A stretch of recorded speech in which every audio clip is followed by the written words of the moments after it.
Hi, it's Therese from Lostinpaper and I'm here with Scrapbook Boutique, and today I have a fun shaker card to make using this really sweet set from Penny Black, which is called Birthday Bears, and it has like 3 different bear images and lots of different numbers and things, but I want to change it up a little bit because I don't want the restrictions of having to put a number or stamp a number. I suppose if I knew someone that I could stamp a number in the little windows I would, but I just want a card for my stash. So I knew I didn't want to do Copic colouring today. I've done lots of Copic colouring lately. You're probably sick of it.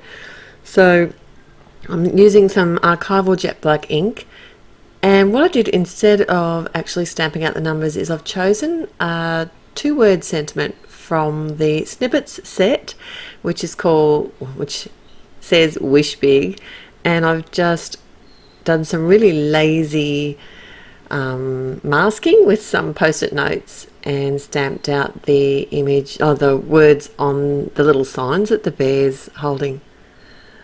I thought it'd be fun to come in with my Zig markers today, Zig pens, and I decided not to use these with water. This is just regular cardstock, so it's not going to tolerate much water at all, and these are a fairly wet marker, although they are quite vivid.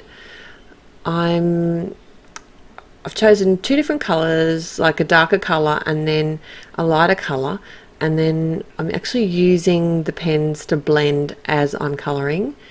So I'm working in small sections because I figured if I did if I tried to do all of my shading first, it would be too dry by the time I came back and I wouldn't be able to blend it out at all. So I decided to just work in sections, and this is actually really easy to do. It gives you kind of a watercolory look without really using water which is great.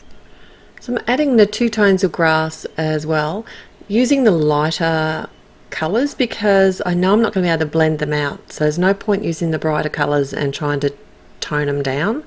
So that's why I've really gone for the lighter colours today, and that's where the bigger sets of Zig really come into their own, because you get lots more colours to choose from. I've created my own sort of cloudy background, and I am colouring more than I need because I don't want to have to come back and do this again. So once the grass was dry, I did decide to come back in and add some blades of grass. I had to do it after it was dry, otherwise it just would have blended straight in. Alright, so now I'm going to get all my pieces ready to create my card. So starting with the MFT, I've got the Happy Circle die, and I'm going to die cut this from some white cardstock, and this is a great element for a shaker card as it has the shaker well center already cut out of it, plus the added bonus of the happy birthday sentiment. I'm going to make this almost the focal point of my card.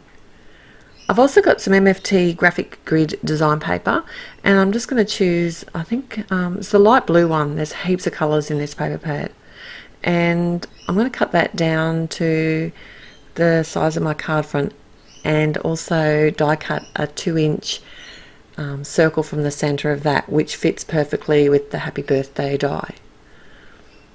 I've cut down my Penny Black bear panel and just going to adhere that to the front of my top fold card. The card is about 10.5 centimeters squared roughly, and I know where I want it on the card front, and that's why I just made those pencil marks there. Now this is the fun part. I've got one of the circle shaker pouches that are made by MFT, and it's 2 inches, so it fits this die window perfectly. And I've just added some adhesive around the window and adhering that in place. And then I'm probably doing this a little bit back the front here. In retrospect, I should have added the glue to this section a bit later on, but you know, I'm going with it. I've already started now. So I have some pearlies. There's like 8 different colors in this set, and I've got the blue ones. I'm keeping in the blue theme here, and these things just go everywhere. I don't know, I really have to work out how to keep the static of this down, but they're fun.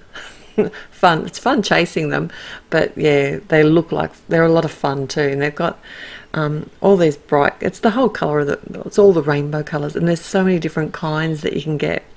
There's all these metallic colors too. They've got my eye on. And I did decide to add some acetate behind this because there's no way I was going to be able to flip this over and get it centered on the front of my card. Now I'm adding some more adhesive behind where the acetate was, and I can just pop this onto the card front. And this is also where I got a bit lazy. I did use my dotted adhesive to adhere the happy circle die. I should have used the matte medium, because it did take me a little bit. The dots were peeking around because it's such an intricate die. It is only sticking to where the cardstock is, but some of them are actually showing out between the letters and things, so I just had to sort of push them into place before I could stick it down. I mean, it stuck fine, just would have been probably easier to use the matte medium in retrospect. And that's my finished card for today. You can find all these supplies at scrapbookboutique.com.au. And until next time, happy paper crafting. Bye.